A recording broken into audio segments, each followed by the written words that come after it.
السلام علیکم. سن رہے ہیں اپنا ریڈیو نیو یارک اور دیکھ رہے ہیں اپنا ٹی وی نیو یارک.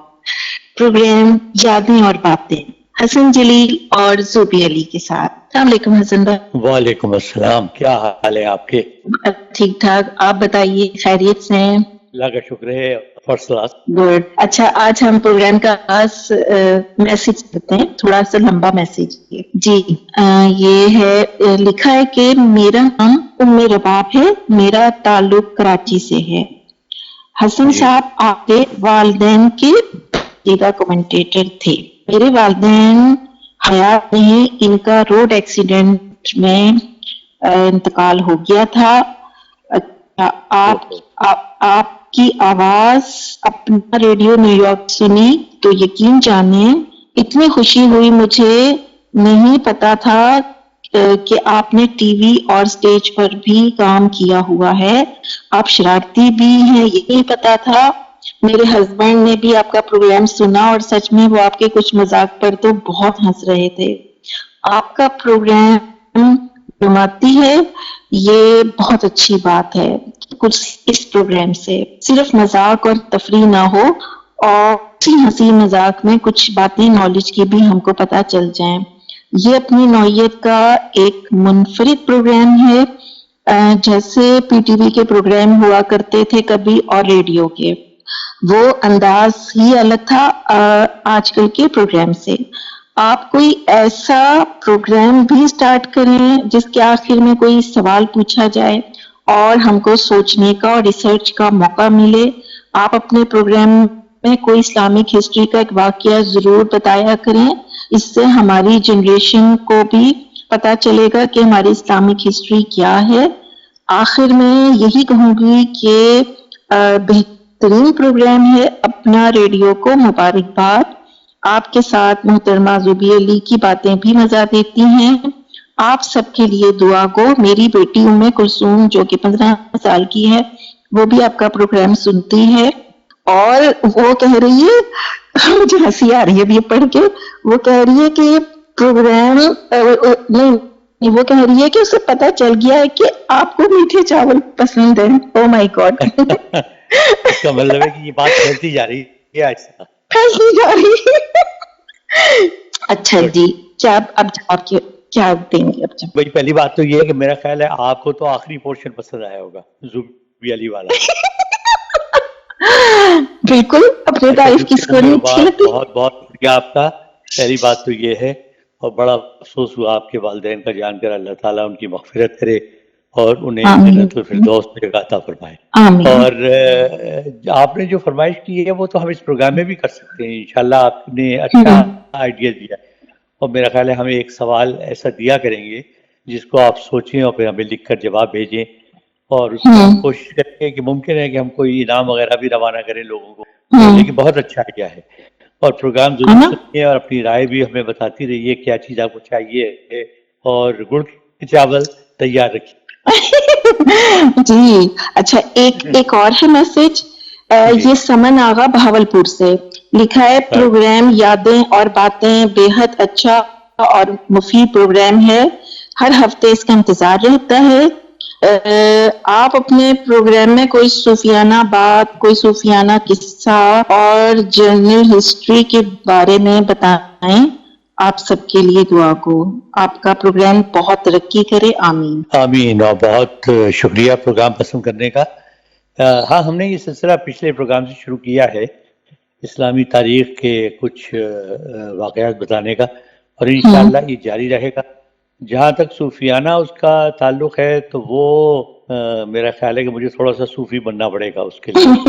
انشاءاللہ آپ کی فرمائش وہ بھی پوری کریں گے. ہاں بالکل, اس میں ہمیں چھوٹے چھوٹے آئیڈیاز ملتے رہیں تو ہم اپنے پروگرام میں پھر اچھا ہے. ایکچولی میں ایسے ہی کہتا آیا ہوں, دیکھیے یہ بڑی کنسٹرکٹیو بات ہے. اگر جنہوں نے لکھا دونوں نے تو اپنی رائے دی, پروگرام پسند کیا, بلکہ آئیڈیاز بھی ہمیں دیکھیے, ان آئیڈیاز سے ہمیں مدد ملے گی نئے سیگمنٹس اس میں ایڈ کرنے کے لیے, نئی نئی چیزیں انٹروڈیوس کرنے کے لیے, اور وہ ظاہر ہے لوگوں کے لیے بھی فائدہ مند ہوں گی اور ہمیں بھی مزہ آئے گا. بالکل, اور ہم چاہتے ہیں کہ ایسا پروگرام ہو کہ صرف پروگرام نہ ہو, آپ لوگ سیکھیں. اور جو بھی تعریف جو بچے سن رہے ہیں وہ سیکھیں. ہاں میری تعریف بھائی کرنا مت بھولیے گا. اور سمن آقا آپ نے میری تو تعریف ہی نہیں کی, یہ کیا بات ہوئی بھلا جائیں کٹی میں نہیں بولتی. اور گڑ کے چاول یاد رکھیے گا. گڑ کے چاولوں کی جو شہرت ہے نا وہ دور دور تک پھیل جائے گی. جی ہاں بالکل. اچھا جی. تو ہاں تو اچھا حسن بھائی, ایک جو بھی ایک بچہ, کوئی بچہ بچی, وہ اپنی نالج کو کس طرح اضافہ کریں, اپنی نالج کیا کیا موبائل لے کے بیٹھے رہا کریں, گوگل سے سرچ کریں, یا وہ کتاب لے کے بیٹھے ہیں, یا اخبار زیادہ پڑھنا ضروری کہ ان کی مطلب نالج بڑھے؟ بڑا اچھا آپ نے سوال کیا. دیکھیے بات یہ ہے کہ اب بہت سی آسانیاں پیدا ہو گئی ہیں, اور اب اس کا استعمال جو ہے, جیسے سیل فون ہے یا لیپ ٹاپ ہے یا ڈیسک ٹاپ ہے, اب اس کے استعمال دو ہو سکتے ہیں. ایک تو یہ ہے کہ آپ دیکھتے رہیں, آپ اس پہ گانے سنتے رہیں, آپ مختلف فلمیں دیکھتے رہیں, یوٹیوب پہ جاتے رہیں. ایک یہ ہے کہ اس پہ آپ کے ذہن میں جو چیز بھی آئے آپ اپنی معلومات جو ہے اس کا اضافہ کریں. اور بچوں کو خاص طور سے یہ تلقین کرنی چاہیے ماں باپ کی طرف سے کہ وہ کنسٹرکٹیو چیزیں اس پر دیکھیں. آج کل تو دیکھیے اتنی آسانی ہو گئی ہے کہ آپ ایک لفظ ڈالیں سرچ میں اور آپ کو پوری ہسٹری اس کی جائے گی. میں آپ کو ایک چھوٹی مثال دینا چاہوں گا. میرا پوتا ہے ماشاءاللہ, وہ 9 سال کا ہے. اچھا اس کو کوئی 4-5 سال جب اس کو سیل فون دیا گیا تو میں بہت ناراض ہوا, لیکن پھر میں نے سوچا ناراضگی کا کوئی فائدہ نہیں ہے, سبھی بچوں کے پاس ہوتا ہے تو اس کو پھر ظاہر وہ اپنے والدین کو کہتا ہوگا. تو میں نے اس کا حل تلاش کیا کہ میں اس سے جب بھی ملتا تھا تو میں اس کو کہتا یہ مختلف باتیں سناتا تھا, قصے سناتا تھا, اور اس کے بعد میں کہتا تھا کہ بیٹا اس کو ذرا ریسرچ کرو, ایسا کرو, پھر کل وہ جو آپ یقین مانیں اس کو ایسی عادت پڑی کہ اب وہ یہ ہے کہ ماشاءاللہ وہ میرے کہنے سے پہلے جب میں جاتا ہوں ان کو پک کرنے کے لیے تو وہ مجھے پوری سناتا ہے. دیکھیے جی میں نے کل یہ معلوم کیا, اچھا وہ فلاں جگہ یہ ہو رہا ہے, امریکہ میں یہ ہو رہا ہے, پاکستان میں یہ ہو رہا ہے, یہ تازہ ترین خبریں ہیں. اچھا اور اللہ کا بڑا ایک شکریہ ہے کہ اس کو خود بخود, ہم نے نہیں اس میں کوئی رول پلے کیا, اس کو اسلام کا بڑا شوق پیدا ہو گیا ہے. ماشاءاللہ اس سارے کلمے اس سے یاد کیے, تلاوت سنتا رہتا ہے, اچھا واقعات وہ خود دیکھتا ہے. تو اب وہی سیل فون اس کے لیے ایک معلوماتی چیز. ہاں بالکل بالکل, یہ تو آپ پر ہے کہ آپ اس کو چیز بتاتے خود اچھی بری نہیں ہوتی. پیار سے بتائیں. دیکھیے بچوں کا میں نے یہ دیکھا ہے, بچوں کی سائیکی ہوتی ہے, آپ جب انہیں سختی جگائیں بھائی کیا فضول وقت ضائع کر رہے ہو, یہ مت کرو, آئندہ میں تمہیں نہ دیکھوں, تم آئندہ یہ دیکھنا, تو بچے میں وہ اریٹیٹ ہو کے نا وہ بچہ وہی کام کرتا ہے جسے آپ اسے منع کر رہے ہوتے ہیں. پیار سے بتائیں, آرام سے اس کو اس کی طرف راغب کریں آہستہ آہستہ. اور مطلب اس میں پھر یہ ہے کہ بچے میں فلیکسیبلٹی بہت ہوتی ہے, آپ جس راستے پر دیں گے وہ اس راستے پر لگ جائے گا. تو یہ کام کریں, انشاءاللہ اللہ تعالیٰ بہتر کرے گا. بالکل بالکل. اچھا ایک سوال میرے ذہن میں اکثر آتا ہے, میں نے کہا آپ سے پوچھا جائے. ہم مطلب ایسا کیوں ہوتا ہے کہ ہم ایک جگہ رہ رہے ہیں اور ہمیں وہاں پہ کوئی ایسی کوئی کامیابی نہیں مل رہی اور ہماری سوچیں بھی بڑی نیگیٹو ہوتی جا رہی ہیں, لیکن ہم جب دوسری جگہ موو کرتے ہیں, کوئی جیسا جسے کہیں گے ہم ہجرت کرتے ہیں, تو ہم وہی ہے, ہمارا وجود بھی وہی ہے, لیکن اس ہجرت کرنے سے, اس جگہ موو کرنے سے ہماری انرجی, جو بیڈ انرجی ہے وہ پازیٹیو انرجی میں کنورٹ ہو جاتی ہے اور ہمیں اس جگہ کامیابی ملتی ہے. مطلب اس میں کیا فلسفہ ہے؟ دیکھیے ہمارے حضور پاک سرکار دو عالم صلی صلی اللہ علیہ وسلم تو جو ہے ایک علم کا خزانہ تھے, ٹھیک ہے نا. اللہ تعالیٰ نے ان بے شمار صلاحیتیں عطا فرمائی, انہیں وہ علم دیا جو عام لوگوں کے پاس نہیں ہوتا.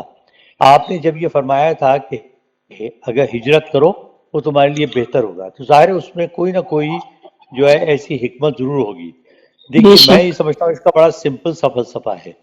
آپ جب ایک جگہ رہتے ہیں اور آپ کو جو ہے ناکامیاں شروع ہو جاتی ہیں یا آپ زیادہ کامیاب نہیں ہوتے, آپ اسٹرگل کرتے ہیں, ظاہر ہے آپ پریشان ہونا شروع ہو جاتے ہیں.